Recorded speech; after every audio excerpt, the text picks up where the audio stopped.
Eu cumprimento a todos com a paz do Senhor. É um prazer tê-los aqui novamente para darmos continuidade ao nosso plano de estudo nas lições bíblicas da CPAD do primeiro trimestre de 2020, classe adultos, título geral: A Raça Humana, Origem, Queda e Redenção. Dessa vez estudaremos a lição de número 10, Só o Evangelho muda a cultura humana. E aí, tudo que você precisa saber sobre a nossa maneira de abordar a lição está nesse slide, você pausa e lê essas informações. Como também a compreensão do PowerPoint é bem maior quando se assiste essa apresentação inteira no YouTube. Se você gostar, dá o seu like para que ele ranqueie melhor essa produção e outras pessoas possam ter acesso a esse material, como também ao PPT e ao PDF distribuído gratuitamente, ok? Os objetivos específicos para essa lição são: 1. Definir a cultura. 2. Descrever uma cultura dominada pela iniquidade. E 3. Mostrar que o Evangelho transforma a cultura.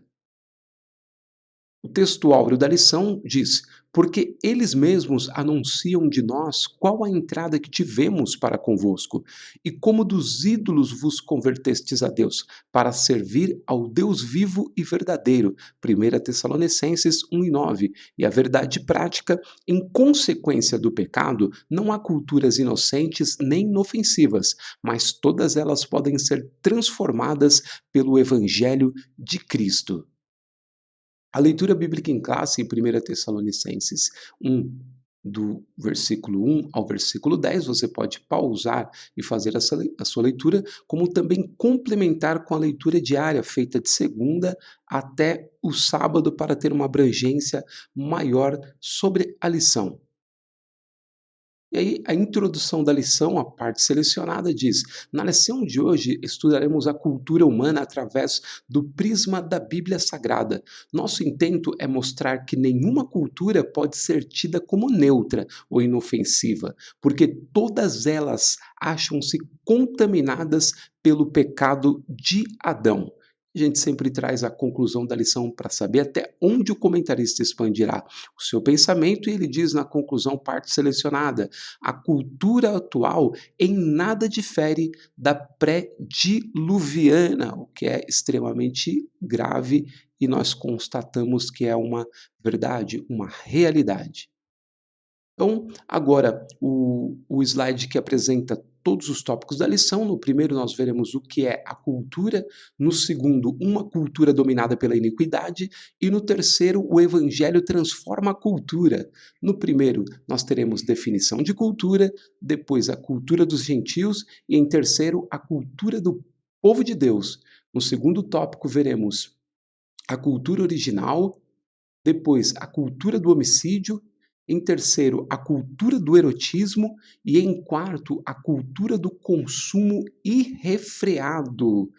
E no terceiro tópico veremos: Jesus nasceu em um contexto cultural, depois o evangelho transforma a cultura e, por último, os crentes de Corinto, um exemplo da influência do evangelho. E aí a nossa sugestão de distribuição do tempo em aula, ou seja, a gestão do tempo em aula, é a seguinte: 15 minutos no primeiro tópico, que é o mais leve, 30 minutos no segundo, porque a gente tem aspectos importantíssimos aqui, falar sobre a cultura original, do homicídio, erotismo, e por último, a cultura do consumo, que pega a maior parte de nós em cheio, principalmente nós que moramos nas grandes metrópoles, como eu que estou em São Paulo, e você que está em outra capital do Brasil, você que está vendo essa web-aula nos Estados Unidos, em Portugal ou em outro país, é, que é muito diferente daqueles nossos irmãos que estão recebendo esse material em cidades do interior, por exemplo, que tem uma vida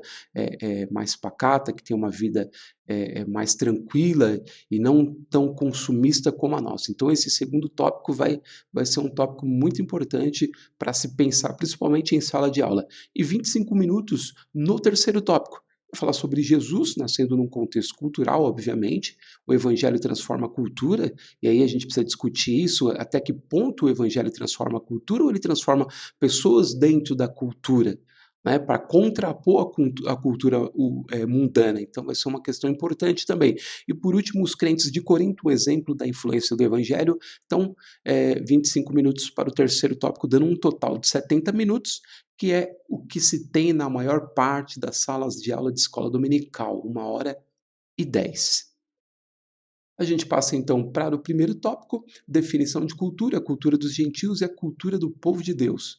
A gente tem sempre uma introdução ao tópico feita pelo comentarista e depois, no primeiro ponto, parte selecionada, definição de cultura. No princípio, a cultura tinha a ver apenas com o cultivo da terra, visando a produção de alimentos, Gênesis 4:2. Depois passou a ser considerada como a soma de todas as realizações humanas, espirituais, intelectuais, materiais e etc. E aqui a gente traz um auxílio do dicionário Aurélio século XXI, são 7 pontos, né, retirados desse dicionário que pode auxiliar você nesse entendimento sobre a definição, que não tem muito o que fazer a não ser chegar a essa compreensão técnica sobre o que é a definição de cultura. Aí a gente passa para o tópico, o ponto 2, a cultura dos gentios, a parte selecionada. Hoje, a antropologia cultural vê como meros fenômenos sociológicos e culturais a prostituição, o homicídio, a corrupção e até mesmo o infanticídio. E aqui eu trago um auxílio novamente, né, do dicionário Aurélio, e aqui uma parte para se pensar. Né? Quando olhamos para a formulação da filosofia humanista do século XVIII para frente, percebemos que as mais variadas formas de distorções culturais têm sua origem na exaltação do homem como sendo o centro do universo. A partir do momento que a humanidade diz que é o homem que é o centro, aí veio a ideia de faça o que você quiser da sua vida, porque você é o centro do universo, o universo tem que girar em torno daquilo que você deseja, então seja o que você quiser, totalmente contrário àquilo que o Senhor estabeleceu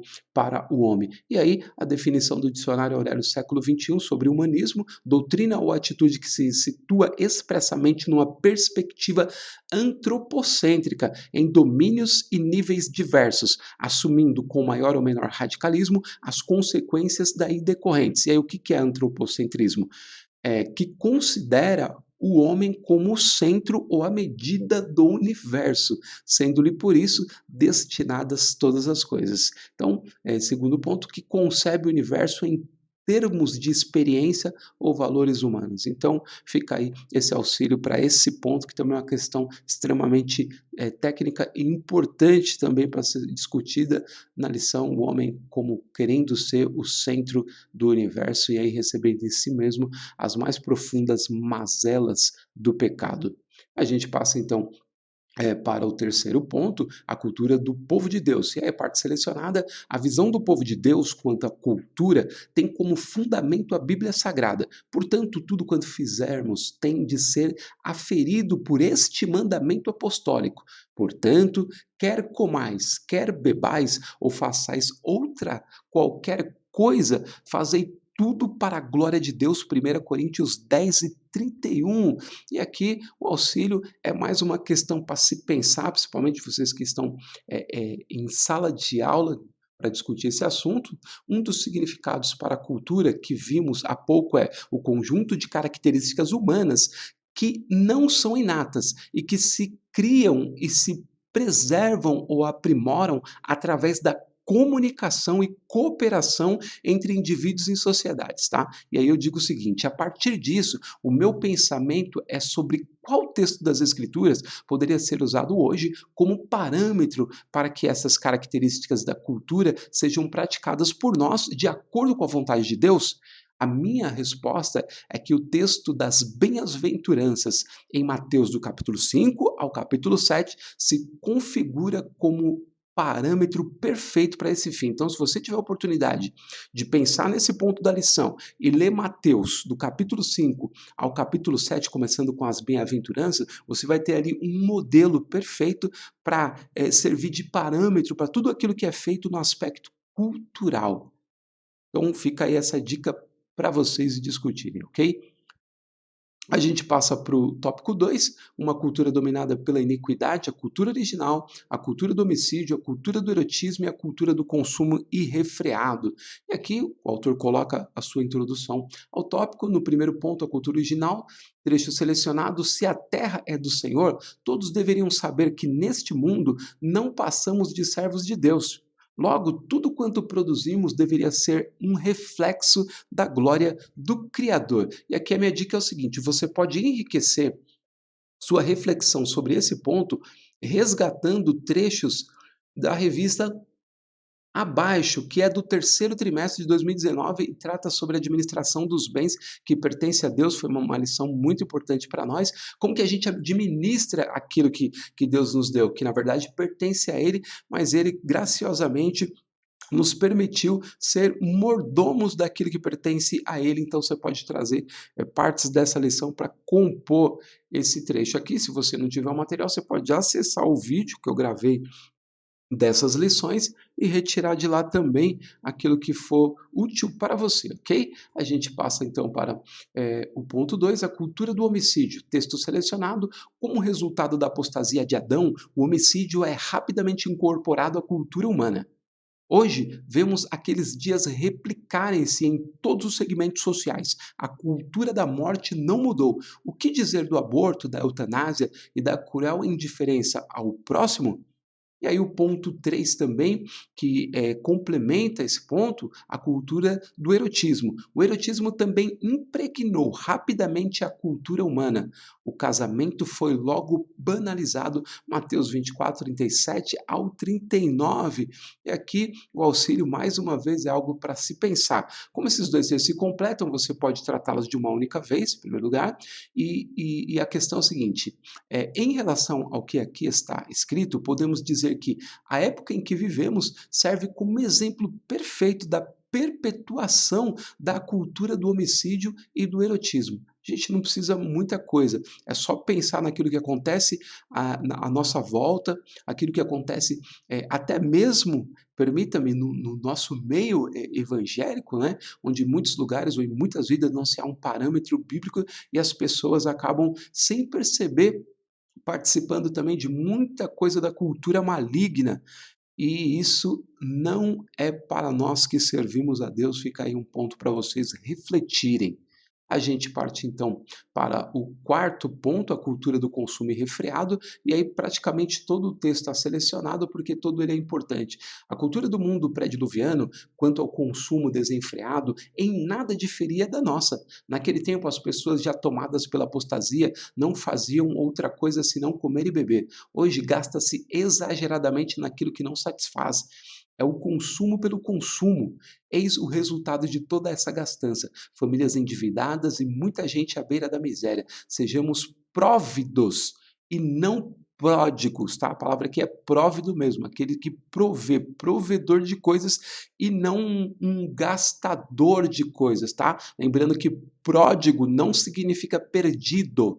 Pródigo significa gastador, alguém que despende todos os bens que tem. Pode consultar no dicionário, ok? A dica aqui é a seguinte: aqui temos um ótimo trecho para que todos os participantes da aula expressem a própria experiência de consumo e juntos todos reflitam sobre o modelo deixado pelo Senhor Jesus para a sua igreja, caracterizado pelo domínio da ansiedade e priorização da justiça do reino de Deus. Então, você pode conferir, por exemplo, em Lucas, no capítulo 12, versículo 22 ao 34, que vai falar justamente sobre essa questão da ansiedade. E ela acaba sendo a base também desse consumo desenfreado. A gente não se contenta com nada, a gente fica ansioso com as coisas, a gente joga fora logo aquilo que a gente acha que não presta mais porque alguma coisa nova chegou, como smartphones e outras coisas que deixam as pessoas completamente enlouquecidas e ávidas por consumir cada vez mais. E aí você vê também a questão ambiental, né? Porque se produz cada vez mais lixo, lixo, lixo, lixo, lixo, lixo, porque se descarta as coisas que poderiam durar muito mais tempo. Então é muito complicado isso. A gente tem também aqui uma definição para para ajudar do dicionário Aurélio século XXI, é o ato efeito de consumir, gasto, e em economia é a utilização de mercadorias e serviços para a satisfação das necessidades humanas, tá bom? Então, isso é consumo. E aí, o irrefreado é quando essas coisas extrapolam aquilo que seria normal e vai para um nível completamente de desperdício inútil, ok? A gente passa então para o último tópico. O Evangelho transforma a cultura. Ponto 1, Jesus nasceu num contexto cultural. Ponto 2, o Evangelho transforma a cultura. Ponto 3, os crentes de Corinto, um exemplo da influência do Evangelho. A gente tem a introdução ao tópico, e aqui eu achei importante justamente colocar a questão da introdução mesmo, que o comentarista diz: agora precisamos responder a esta pergunta. É possível transformar uma cultura dominada pela iniquidade? E a gente tem o primeiro tópico na cultura, que Jesus nasceu num contexto cultural, obviamente, e o ponto 2, e aqui eu selecionei alguma coisa, o Evangelho transforma a cultura. Conquanto não nos seja possível converter toda uma sociedade, podemos influenciá-la com a mensagem do Evangelho. E aqui, gente, a coisa pega para o nosso lado, viu? Por isso eu coloquei aqui assim, ó, para pensar. Eu penso que esses dois trechos devem ser pensados a partir da nossa realidade evangélica hoje. Ou seja, precisamos responder qual tipo e tamanho de influência os aproximadamente 50 milhões de brasileiros que se declaram evangélicos têm sobre a nossa sociedade no que diz respeito ao impacto transformador do Evangelho.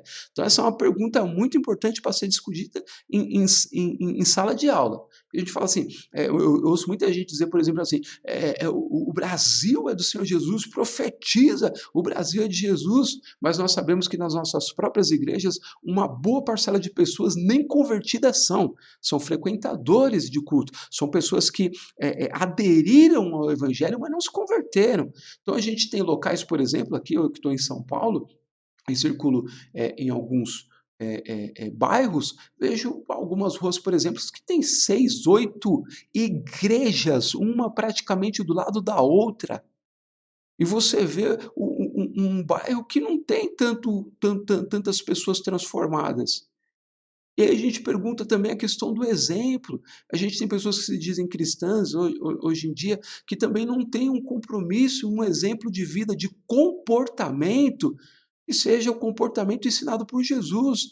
E as pessoas não olham para as nossas palavras, olham para o nosso comportamento. Então, a discussão em sala de aula, eu acredito, e você que está fazendo uma reflexão pessoal sobre essa lição, é o quanto nós temos influenciado. A nossa influência é pela massa? Ou seja, a gente influencia politicamente mudando leis, a gente influencia fazendo pressão para que aquilo que a gente quer seja realizado na base da força? Será que é isso que Jesus quer? Não. Jesus quer, eu acredito pessoalmente, pela palavra, que as pessoas sejam transformadas pelo poder do Evangelho, que seja espontâneo, que seja voluntário, que seja algo da graça de Deus.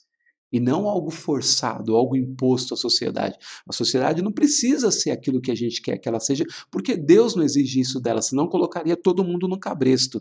Mas não é assim que Deus age. Ele oferece gratuitamente a sua palavra e o Espírito Santo insiste, até mesmo dentro da igreja, porque o Senhor diz que está batendo a porta. Eis que bato a porta. Se alguém ouvir e abrir a porta, entrarei, cearei com ele e ele comigo. Está falando para crente. Tem muito crente com a porta fechada para o evangelho verdadeiro. Aquele evangelho de Lucas 9, 23. Se alguém quiser vir após mim, tome a cada dia a sua cruz e siga-me. Negue-se a si mesmo, tome a cada dia a sua cruz e siga-me. Então fica aí uma reflexão importante para esse ponto e a gente não pode fugir dessa realidade. Como 50 milhões de pessoas não conseguem influenciar dentro do padrão do evangelho uma sociedade como a nossa? Fica a questão para pensar. E aí a gente chega ao terceiro ponto, os crentes de Corinto, o exemplo da influência do evangelho. Apesar de seus graves problemas, a igreja coríntia detinha todos os dons espirituais. O mais importante, porém, é que os seus membros, dantes escravizados por Satanás, eram agora chamados de santos em Jesus Cristo. Aqui está o texto ao qual o autor se refere. A única coisa que eu acho importante aqui é ressaltar, deixar aqui sublinhado, é que esses crentes representavam uma partícula dos cidadãos de Corinto. Então não pense que a cidade inteira tinha sido transformada.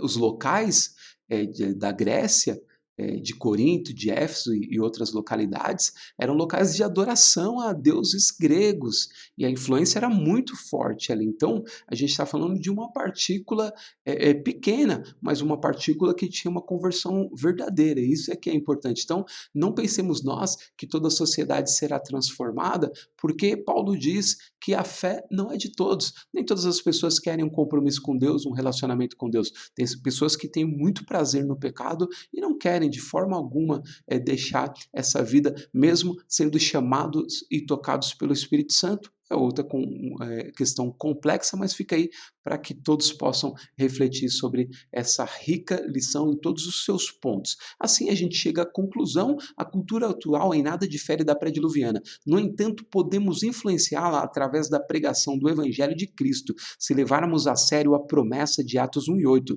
viremos não apenas a influenciá-la, mas igualmente transformá-la. Afinal, somos o sal da terra, a luz do mundo. Somente a Igreja de Cristo reúne essas propriedades tão raras para abalar as estruturas deste mundo que jaz no maligno. Sejamos santos, evangelizemos e façamos missões. É a ordem de Cristo. Nós podemos transformar a cultura da sociedade atual, como fez o apóstolo Paulo em Tessalônica. Assim, eu espero ter ajudado a cada um de vocês de alguma forma, sempre lembrando que o nosso propósito aqui não é dar nenhuma aula pronta para ninguém, mas simplesmente indicar caminhos mais enxutos, objetivos, para que você possa, a partir da sua própria capacidade, tendo a lição à sua frente, desenvolver o seu raciocínio sobre ela e crescer no conhecimento bíblico e poder também repassar isso a outros. Sim, agradeço por essa oportunidade, desejo a todos vocês uma excelente aula e a gente se vê na próxima semana, se Deus quiser.